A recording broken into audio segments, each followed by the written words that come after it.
Are you a teacher that wants to cut down your lesson prep time from 5 to 10 hours a week to less than an hour? Are you a parent that's looking for additional learning resources for your child? Or are you a student that's looking for a go-to search engine to help you do research quickly?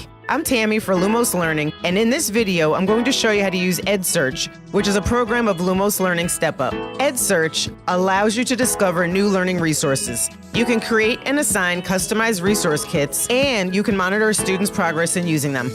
There are more than 1 million items in our database, and they're either developed by teachers or they come from open sources like Khan Academy. All of the items in EdSearch are standards aligned and include videos, pins, apps, books, and additional questions. We're constantly adding new content, including reading passages and even PowerPoint presentations. We encourage you to explore all that EdSearch has to offer. So before I show you how to use EdSearch, let me tell you a few ways you can use EdSearch with your students. You can use EdSearch for unit test prep. You can use it as an intervention tool for struggling students. You can assign additional practice in a particular subject area. And for your gifted students, you can use it to assign them additional work to keep them engaged. You can see how easy it is to use EdSearch to create a customized resource kit for an individual student or for your class. Once you use EdSearch, I think you'll agree that it's a time-saving tool that will positively impact student achievement. The best thing is, EdSearch is not only available to teachers and parents, it's available to students also. It's a kid-friendly, education-focused search engine that will allow them to discover new learning resources to help them in the classroom. So let me show you how to use EdSearch. Let's say that we have a student who is struggling in adding and subtracting fractions.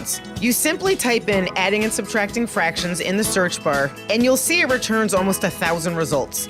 So let's narrow these search results down by using the filters on the left-hand side. You can choose the grade level, the subject, or the type of items you'd like added to your resource kit. Simply click on the plus sign next to those items you'd like to include. Once you're done adding items to your resource kit, click Review Selection. At this point, you can either review the items yourself by clicking Try Yourself, or you can assign them to one of your students. When you assign the resource kit, you have two options. You can either assign it, which allows you to track the student's progress in completing the work, or you can simply create a bookmark.